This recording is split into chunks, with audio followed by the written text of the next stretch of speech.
колку е тоа тажно. Да. Децата да немаат подршка еве од првиот круг, родителите, нели, прво дома низ. Така е. Па после еве наставниците да ги земеме. Кај нас мислам дека уште тоа, сега да не го кажам дека е табу тема да се оди на психолог, ајде некако се попуштија тие граници, не можам да кажам, меѓутоа се уште барем во помалите градови да кажеме на луѓето уште име тоа кога ќе кажеш дека зборуваш со терапевт, дека тоа е толку страшно да го кажеш како кој знае каков проблем да имаш, а нели иако е тоа нормално во денешницата. Може ли некој да се искаже еве и во религијата да кажеме, еве сега на пример убаво прашање постави колешката, во овие моменти сега секој се прашува од мајките, од родителите, еве да кажем, зошто ова на мене ми се случува?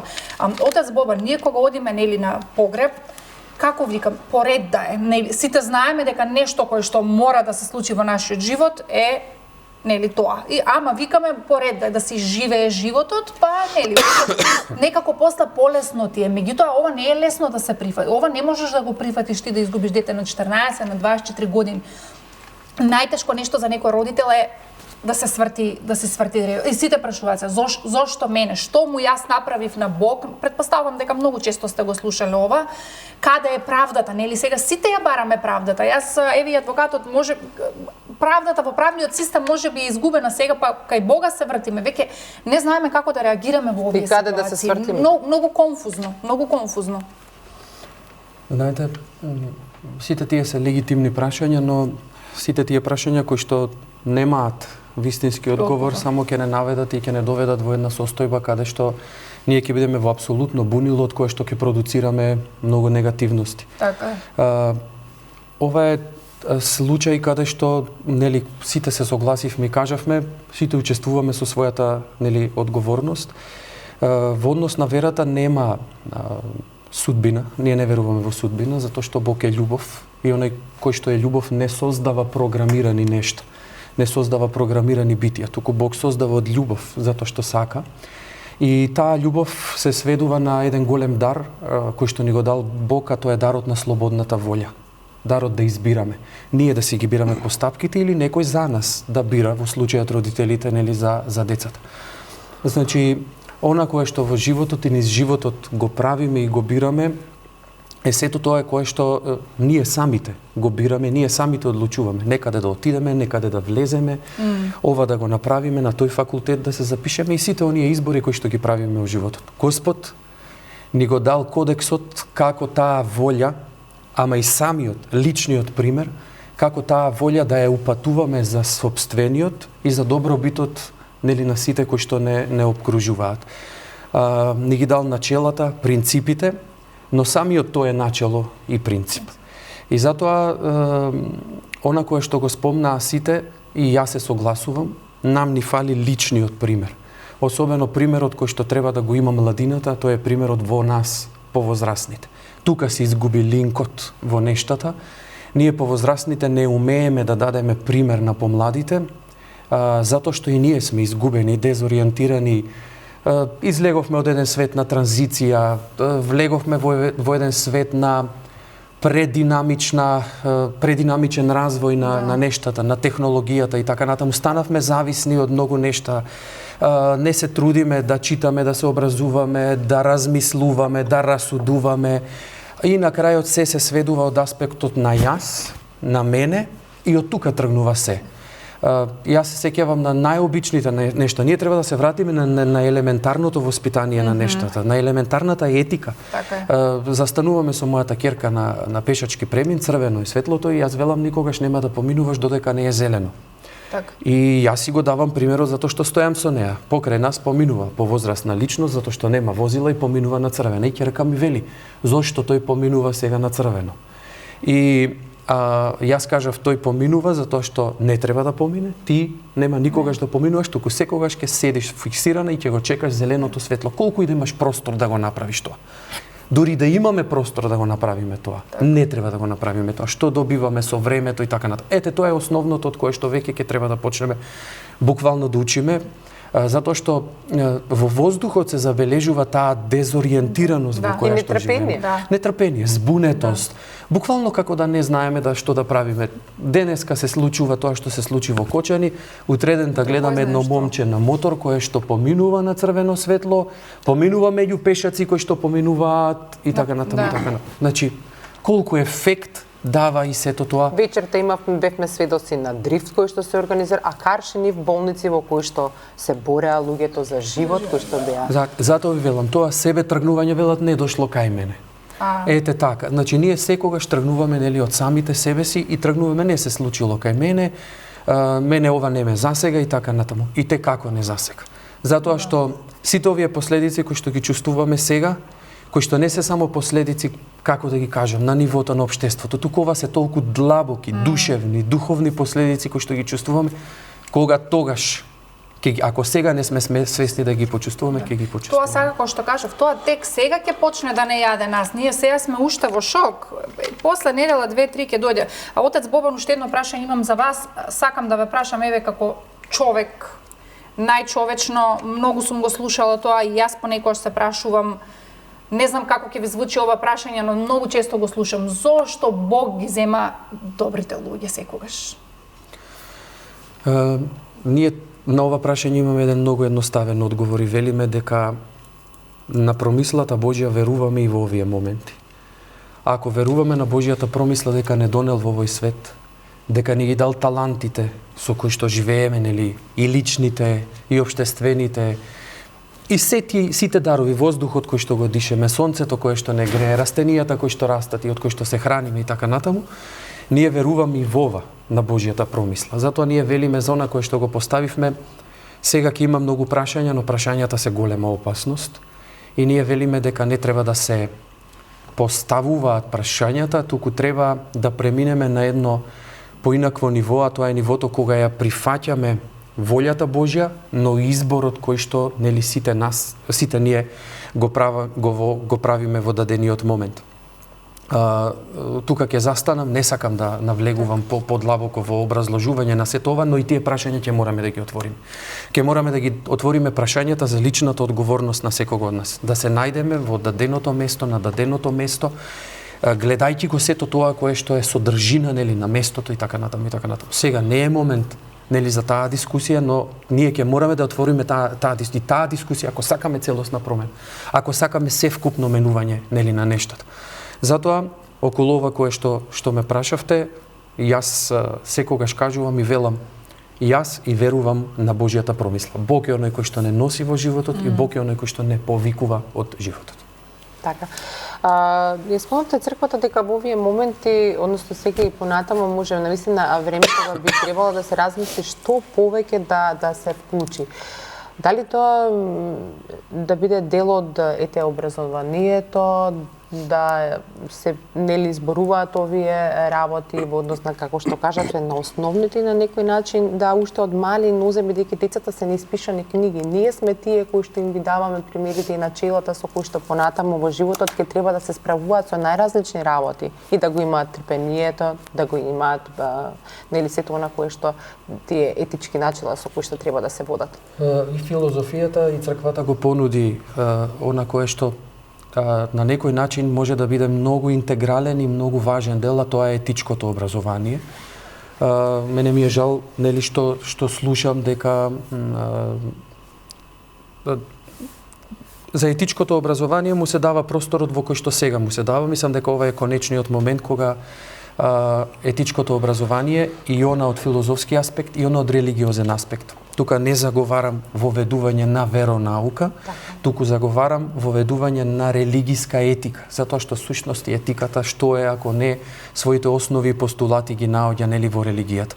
И каде што преку една мултидисциплинарен пристап ние во образованието веќе го имаме предметот етика во религии, за жал на едни маргини, каде што ги учиме етичките концепти на традиционалните религии кои што се наоѓаат во Македонија. И на тој начин правиме и даваме еден, како да кажеме, на силина и на тој мултиконфесионален и мултиетнички аспект во кој што живееме, запознавајќи се со другиот. И тоа е многу важно, да се запознаеме со другиот. Затоа мислам дека ова е моментот, прекршната точка каде што државата мора да се погрижи етиката и религиската етика паралелно, да го најдат најсоодветното место, но и доволната застапеност во основното и во средното образование. Ви реков, нам тоа ни недостига, затоа што го гледаме соодветно и во училишните клупи, каде што го гледаме мобингот, детскиот мобинг е многу изразен, затоа никој од нас не зборува. Еве сега слушам дека на децата им забраниле во основното образование и тоа многу стрикно се спроведува, често деление се извинувам, да се воведуваат, да се користат мобилните телефони за време на часовите, но повторно ги бараме дупките. Дете фатено со телефон, веднаш доаѓаат родителите, ми кажа една наставничка случај кога велат, ама само моето ли дете користи. Значи не смееме со тој пристап. Да.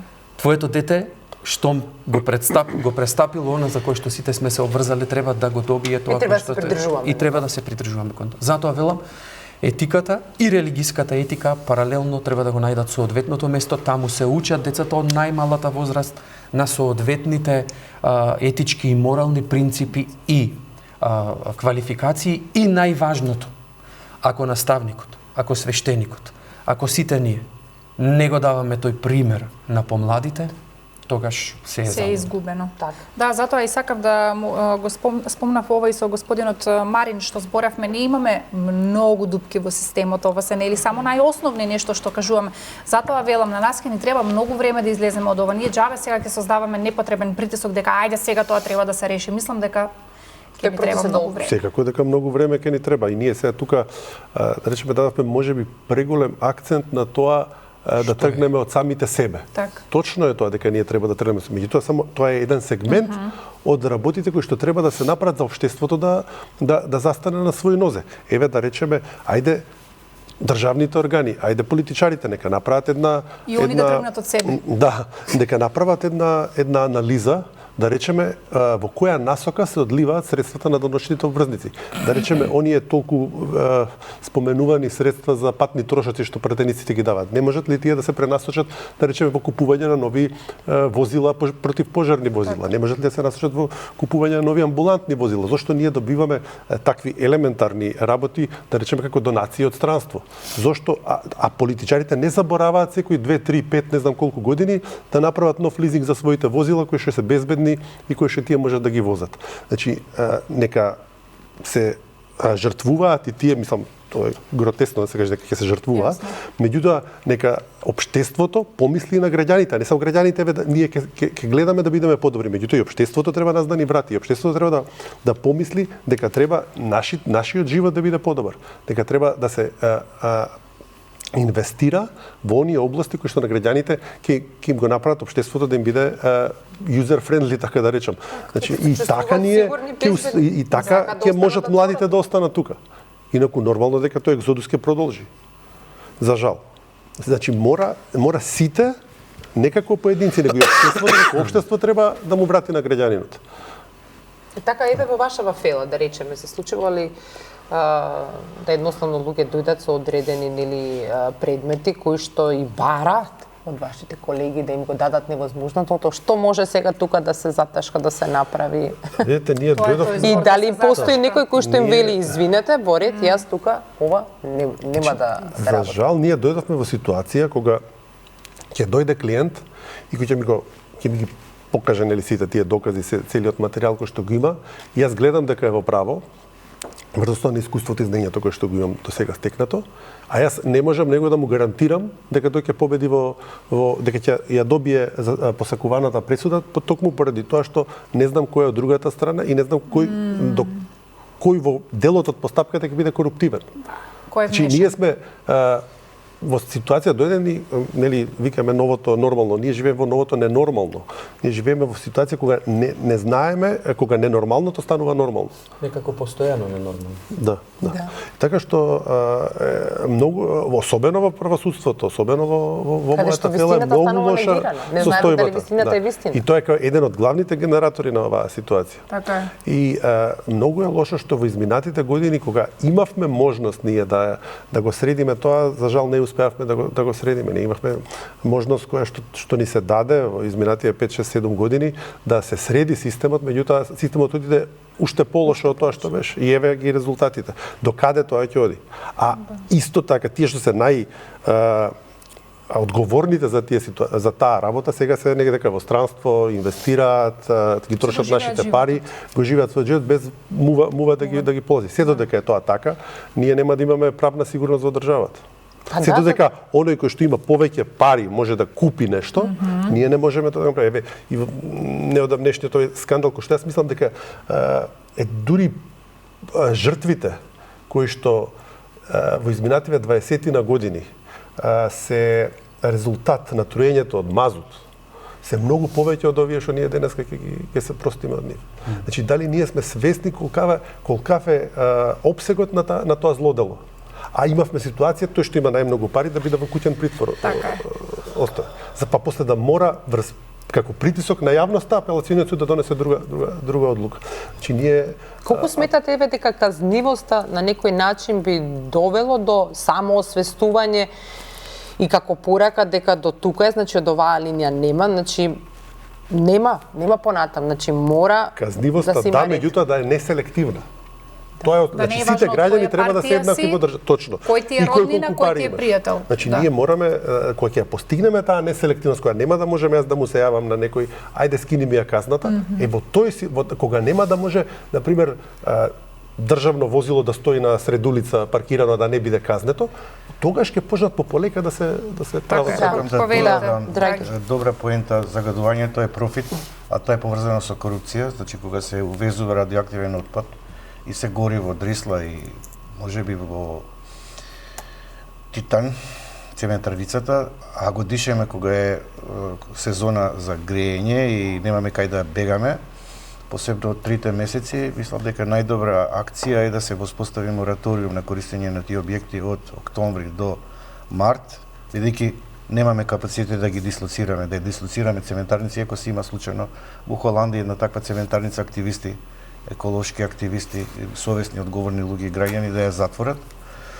Значи, и тука е корупцијата вградена, детска болница е полна со проблеми со дишните органи, пулмолози треба да ни кажат на што се должи тоа во последниве 10-15 години. Жртви по 4, по 5000 годишно, млади луѓе, родилки со одредени тешкоти и проблеми и кај нив и кај децата, така да кога ќе збориме астмата стана хронична и секојдневна. Да, кога ќе збориме за секој веќе. Јас не случајно кажав, еве си го запишав, не само криминогенно, туку и канцерогенно општество. Значи, ако неказнивоста функционира со лична заработка и профит, инаку само ќе кажам, ние сме општеството, значи кога говориме за лична одговорност, мислиме на тоа дека треба да сносат одговорност и институциите, донесувачите на одлуки. Но исто така и ние треба нешто да направиме, ако ништо друго барем да се мобилизираме, да направиме некаков притисок да се направи таа промена. Еве сетете се кога последен пат нешто успеало да се направи за да се забрани радиоактивен отпад или мазут со такви канцерогени состојки кои цела зима не трујат. Не само минатата, и предминатата и така натаму, веќе ќе кажам 10 до 15 години. Е таа неказнивост нас не чини со живот. Таа неказнивост, значи немање одговорност, немање систем. Колку инспектори влегле и утврдиле мерења, дали се тие мерни станици одржуваат, каде е системот активен кога нешто ќе се случи, а го пропушта намерно со одреден како се вели, убиство со умисло, ама и убиство со коруптивност за убиство на својот со предумисли или како постигна. Тоа ни го прават. значи ни прават едно системско убиство во континуитет на сите пори во општествениот живот. Вид на собствен геноцид тоа. Па да, екоцид. Тоа е значи покрај тоа што се случува младите да заминуваат, го употребивме тој збор. Сега имаме и екоцид, значи ние живееме навистина во едно затруено и морално, и етичко, и коруптивно, и воспитно, и образовно, и правно, а за правда да не зборам. Правдата е мисловна именка многу често. Општество каде што таа ни создават еден таков притисок да ние се чувствуваме безнадежни, имаме капацитет и моќ нешто да направиме. Тоа значи дека ние треба да се мобилизираме како граѓани, да ја натераме државата, институциите да се вршат работата за тоа што како даночни обврзници го полниме буџетот, они треба да испорачат одредени услуги, одредени резултати, а не да не малтретираат со нашите средства што го полниме буџетот. Никако сме насочени кон самоуништување. Да. Сето ово води кон една таква. Мила, еве ти си млада, од твоите врсници, какви се коментарите во однос на ова? Што вас ве засега и што на некој начин би сакала ти да видиш светла точка за која што нели би си ја гледала еднината? И што најмногу ве плаши како млади? Што најмногу ве плаши? Па, јас колку што сум забележала меѓу моите врсница и мене лично, како млади немаме никаква надеж дека можеби ќе се смени нешто во општеството, бидејќи гледаме како секој ден се случуваат секакви работи кои што едноставно не можам да најдам надеж дека нешто ќе се промени. Секој ден е нешто црно, да, нема ништо бело. Да, секој ден е нешто црно, да. Мислам дека сите може да се согласат дека не мислиме дека нешто ќе се промени. Единствениот излез го гледаме во тоа да си отидеме од местото и затоа мислам дека и многу мои врсници веќе си отидоа, кои што јас лично ги познавам, а не па тие кои што не ги познавам. Мислам дека општо само немаме надеж дека може нешто се смени, иако да, промените треба да доаѓаат од нас, меѓутоа немаме никаква надеж дека што и да направиме ќе се смени. Што би ви дало надеж? Што би сакала еве ти да видиш како промена, како некој за да ти ја врати таа мотивација, тој надеж за да имаш еден поубав живот?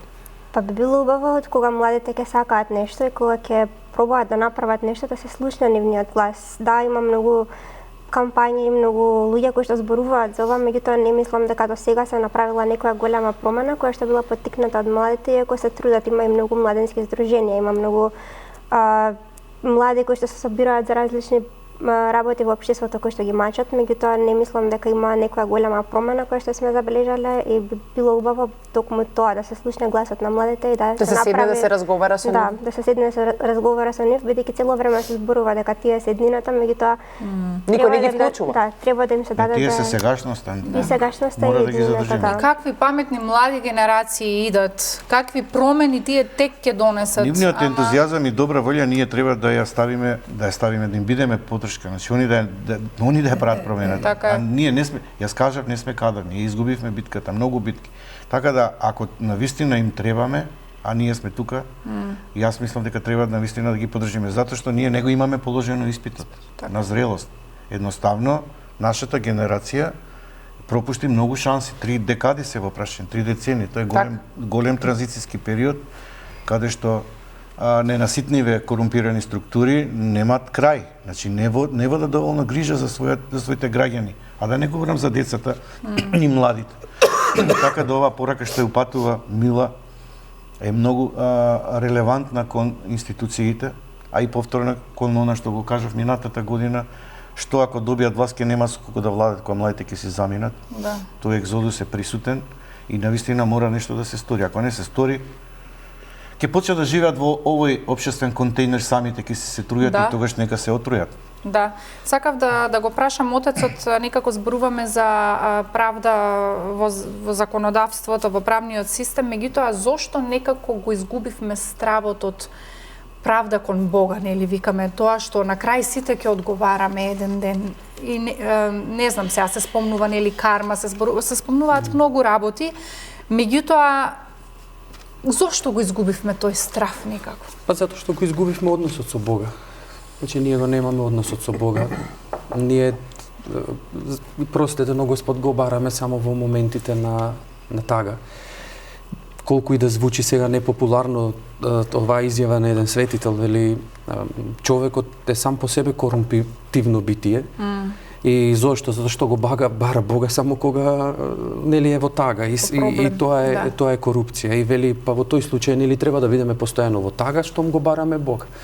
Затоа што ние не знаеме во радост, во сатисфакција да го бараме Бога. И да го помислиме, да се заблагодариме. Да се заблагодариме. Едноставно тој е и однос на постојаност да го имаме. Како ќе живееме ако го немаме односот со животот дателот. И значи човекот живее ако го има односот со оној извор на животот.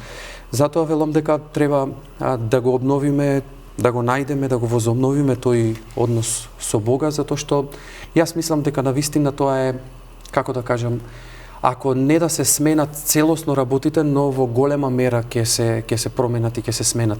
Видете, ние тоа многу сосема добро го разбираме, рај на земјата нема, но ние можеме од овде да го бараме рајот. Од овде живеејќи го да се навикнуваме на рајот. Така што сите тие наши постапки зависат од тоа колку ќе го најдеме тој однос со Бога. Би сакал само да се вклучам во претходната дебата дека тој младински активизам, оној конструктивен, оној продуктивен, кај нас го нема. Замрене и мислам дека тоа е она кое што исто така како еден сегмент треба да се обнови и треба да израсне, треба младите да најдат сила за сето тоа, секако држејќи се настрана од секаква политичка, идеолошка или каква и да било обоеност, а мислам дека сега е моментот за тоа, затоа што на младите им е преку глава од политика и од политичари, и мислам дека треба да смогнат и да најдат сила, и тој активизам не да биде сега поврзан само со овој аспект, туку со сите аспекти во кои што тие можат да внесат и да ја дадат промената. Младите се полни со ентузијазам, тие се уште не се искварени, како да го кажам, тој момент.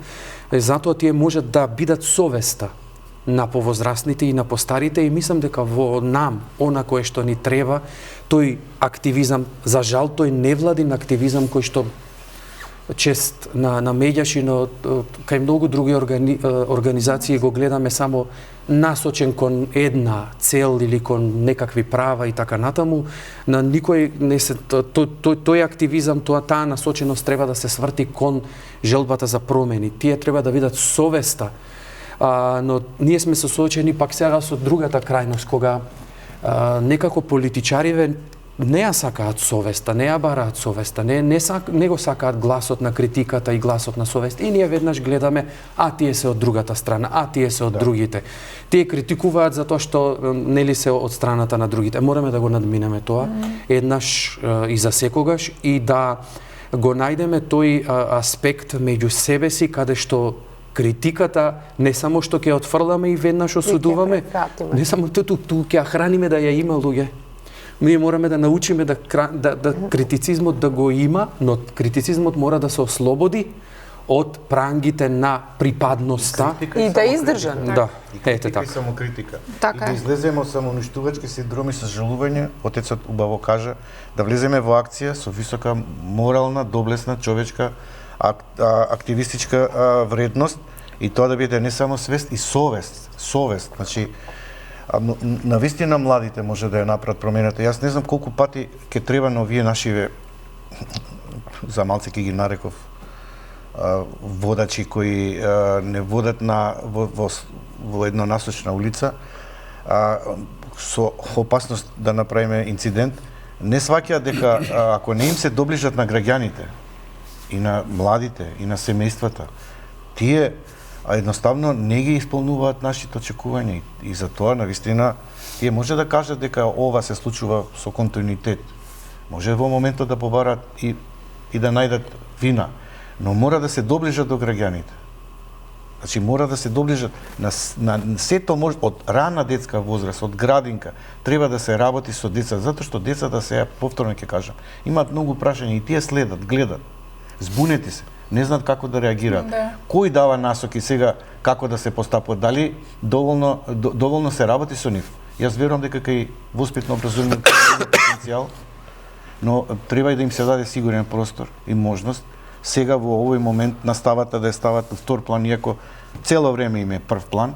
Воспитниот момент, разговорот со децата, сослушувањето, некои неформални активности, работилници, начин што тоа тагата, маката што ги мачи деца да на креативен начин да излезе од нив и да ги слушнеме. Ги слушнеме. Колку пати кажа Мила да ги слушнеме? Ако не ги слушнеме, не сме исполниле нашата мисија. Така е. И да им воведеме содржини во кои што тие ќе се остваруваат, ќе се изразуваат и така натаму. Ние го средовме животот на младиот човек само на кафич, на дискотека и толку. И на социјални мрежи, седење пред социјални мрежи. И тоа што таму го гледате организирање, повторно да влезат и да отидат само на овие места. Значи не нудиме содржини каде што тие ќе се изразуваат, каде што ќе творат, каде што ќе другаруваат, ќе се социјализираат и така натаму.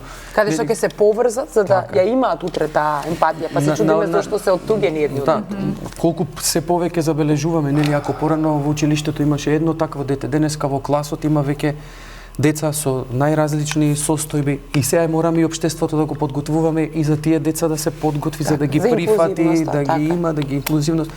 Значи многу доцнеме, многу доцнеме. Јас се сеќавам, бев на едно студијско патување во САД и меѓу разни религиски заедници, таму се соочивме со фактот на висок степен на чувството за волонтеризам. Кај нас тоа чувство воопшто го нема. Еве, колку и да се обидувам и јас некогаш да мотивирам во рамките на мојата заедница, чест на исклучок да се благословени, но таа фреквенција, таа дражба ја нема, нели, да се влезе се, да се остави, да се заборави, за да во со тој волонтеризам, значи да се помогне и така натаму. А државата треба да обезбеди како тој волонтеризам да има сатисфакција во конкурирањето, како да се валоризира и така натаму и така натаму. Значи ние не треба да измислуваме, треба само да ги видиме позитивните примери. А ги имаме многу. Само што треба да учиме од позитивни примери, како што кажавте. Така, еве Марин, истото како што го сконда, како мислите дека би можело да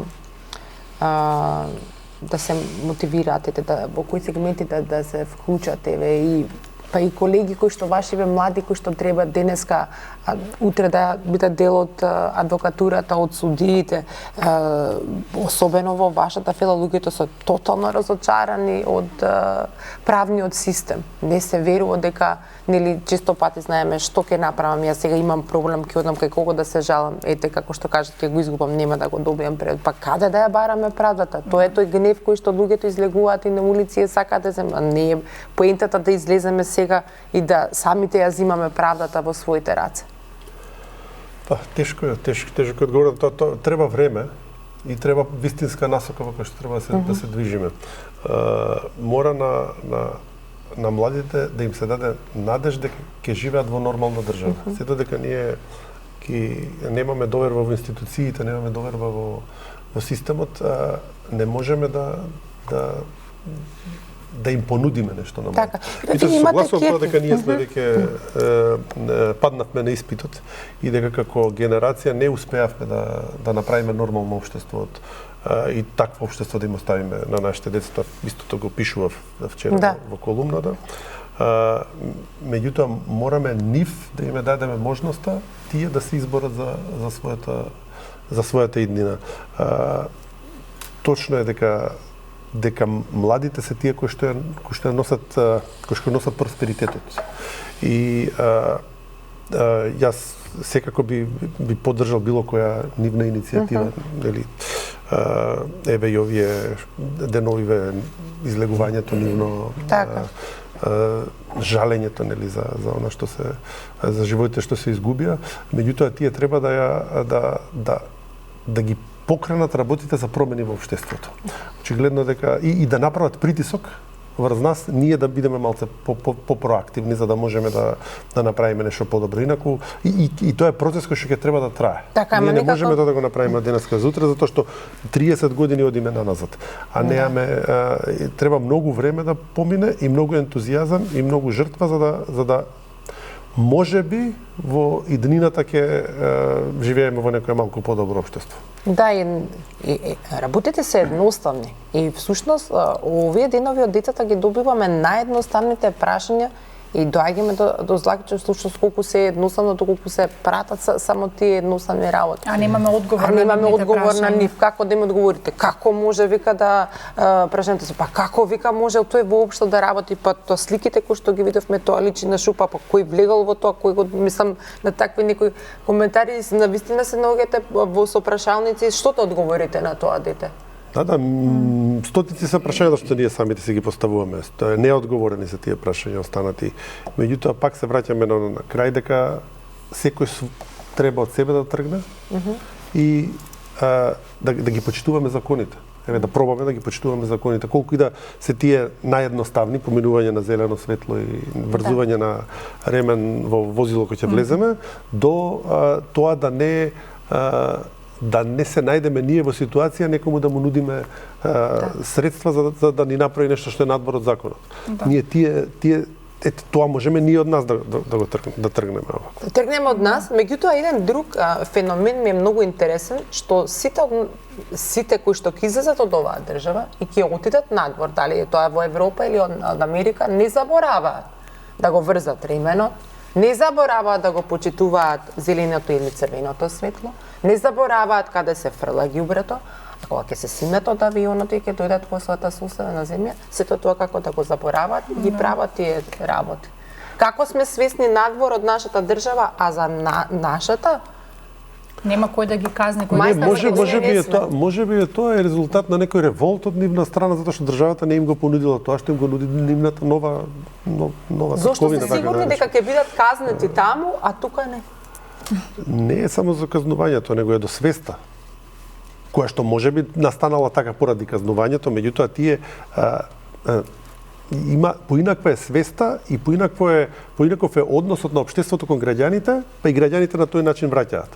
Во ова општество граѓаните враќаат на тој начин затоа што општеството не им нуди ништо. Или на сензибилитет кој што само во моментот ни е најважен. Најверојатно, да. Так, имам прашање за отец Бобан, спомнавте и нешто кое што се провлекува насекаде, но мислам дека како никој да не го сваќа сериозно. Благодарност, она кое што треба да бидеме благодарни секој ден на најосновни работи што дишеме, што пиеме, што јадеме, што сме тука, ама некако тоа не ни ги задоволува апетитите за животот, а тоа е животот. Колку сме ние благодарни како народ, спомнавте, да, ние ја будиме нашата верба во Бог кога има проблем. Кога нема проблем, се тераме по старо. Зошто не сме свесни дека буквално еве оваа трагедија беше доказ дека секој ден ни е дар од Бога. Никогаш не знаеш која ќе ти биде последниот ден. Никогаш не знаеш. Буквално тоа е и христијанскиот етос на живеењето, дека ние секој ден треба да го живееме како последен, но тоа има една друга смисла. Така кажано сето тоа, имено дека ако секој ден го живеам како последен, а потоа знам дека ќе излезам на судот за сета содржина на моите изминати денови, тогаш како одговорно битие со даровите кои што Бог ми ги дал, ќе го живеам секој ден како последен, но за да дадам добар одговор, нели, од таа страна на смртта, затоа што за нас, за христијаните, животот не престанува со смртта. Так. Затоа што за нас е и нелогично и неприродно Бог да создава за нешто што ќе исчезне и што нема да продолжи да постои. Сега нели тука зборуваме за временски категории, таму зборуваме за од таа страна на смртта зборуваме за вечни категории. И затоа таа реченица која што ни ја нуди црквата, секој ден треба да го живеам како последен, е отрезнувачка, а во исто време и поттикнувачка. Имено дека треба да го живеам квалитетно. Треба да го живеам ползувајќи ги даровите, треба да го живеам за да заслужам нешто, ама и не само заради тоа, туку затоа што таков треба да бидам. Ние не треба да размислуваме дека треба да ги правиме работите заради повисока цел. Туку треба да ги правиме работите за од овде да се оствариме за таа повисока цел, овде да се оствариме како таква цел. Так. И тогаш ќе знаеме навистина и да го вреднуваме животот, ќе знаеме и продуктивно да го спроведуваме нели животот, Јас тоа и ги учам, нели, моите верници, сакам да видите, велам, Господа, сакам да видите Господи, сакам да видите достоинствени, сакам да видите со манири, сакам да видите со вистинско однесување. Не само да ги знаете постулатите на верата, туку и како во животот да се однесувате, како да размислувате, да ги применувате. Да ги применувате, да. И затоа сите оние аспекти што ги нуди тој начин на живење, треба нив да ги обликува како лица кои што ќе продуцираат расудливост, разумност, одговорност и така натаму, а не само за да бидат исполнети сите тие нешта. Затоа ние имаме една прекрасна реченица која што еден латински отец ја кажува и која што вели: ние сме во татковината, ама и на пат кон татковината. Затоа и оваа татковина треба да ја искористуваме ползувајќи ја на или придонесувајќи во однос на нејзе, но и да се трудиме, нели, за следната наша татковина, тоа е Царството небесно. И затоа цело време, нели, тоа го зборуваме и на вистина постои моментот и не можеме да се ослободиме од тоа, да ги детектираме и да цело време да кажуваме за аномалиите во нашето општество. Мислам дека треба малку да придонесуваме со внедрување на оптимизам, со внедрување на решенија, но и со покажување на подготвеност, нели, за промена и за менување. Па ние на Титан цементарница пред 4 години му доделивме пехар на најголем загадувач во Скопје. Тој не ни дозволи да влеземе таму да мериме колку што гори и така натаму. Меѓутоа, група на активисти преку движење за чист воздух едноставно детектира дека тој индустријски капацитет не труе. Иако имаше, ако се сеќавате, дека наводно од сообраќајот, од домакинството и така натаму, меѓутоа најголемите загадувачи ни се у Скопје, у центарот Скопје, и тој не се санкционира, се провлекува, ќе кажам, значи загадувањето е профит, а корупцијата е вградена во системот, така да нема кој кого да контролира и кој кого да санкционира. Не се чудам за тоа едно основно ниво со кое што постоиме. Кој кому загадува во дадениот случај? Да. Значи, и од тука да тргнеме. Значи, ние од тука да ги немаме вистинските начини на поимање на нештата. Да, добро, ќе заработам пари. И што? Утре јас ќе излезам, јас утре ќе излезам во тој простор кој што сум овозможил или самиот го загадувам или сум овозможил да се загадува и така натаму.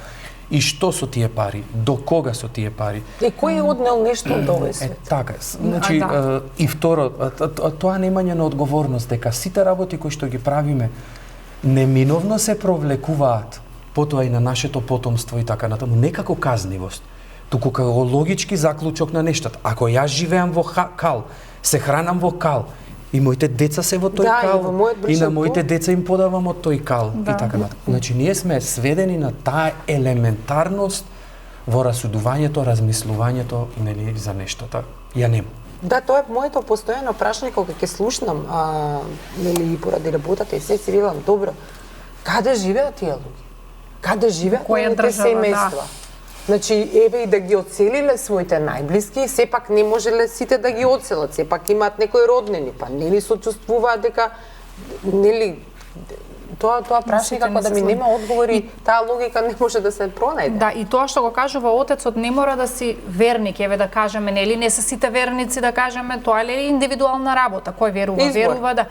Да, избор. Меѓутоа, тие постулати, тие правила, тие карактеристики кои што ги кажувате, основни морални принципи, ете, тоа не се само религиозни. Не се религиозни. Да, на крајот од денот начела. Или сме луѓе или не сме отец. Јас така ги зборам работите. Да. Или си човек или не си човек. Што е не важно, мора да која си партија си? За да се однесуваш како човек. Точно е, значи човечноста ни е дадена, нели, на сите нас, образот Божје во сите нас, без разлика како ние ќе го дефинираме или како ќе го веруваме. Не значи дека таа една основна етика ние не треба да имаме или тоа е еден основен морал, па секој тоа го знае, ако е морал дека јас треба да се грижам за моето дете, да му подадам леп, да го негувам, да го, нели, ако плаче, да видам зошто плаче. И тоа е еден основен, како да кажем, етички пристап кон нештата или морален пристап. Колку треба да сето тоа да го применувам на едно пошироко ниво. и во сите сегменти од живењето. Знаете, ние некако мислиме дека сме пуст остров во амбиентот во кој што живееме. И дека нас ништо не засега и така натаму. И тоа колку не засега. Велам дека корените треба да бидат промените и не знам што уште треба да ни се случи, а ни се случува секојдневно. Нели, пред настанот во Кочани беше настанот со Фросина. Пред настанот со Фросина, значи сите оние други нешта и некако секоја година има нешто. Брзо го доживуваме таа состојба на амнезија. Да.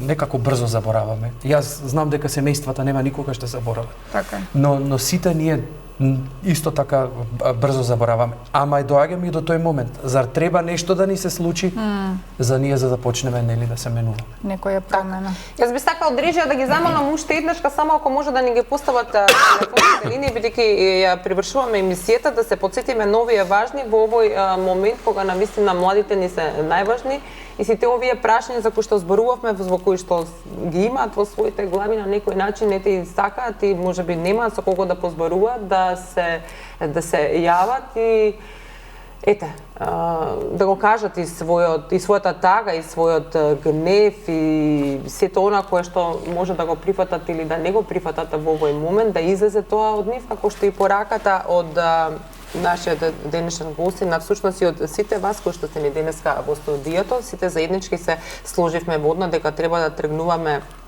од себе си, меѓутоа и колективно и општеството и ние да направиме еден исчекор. Ова е една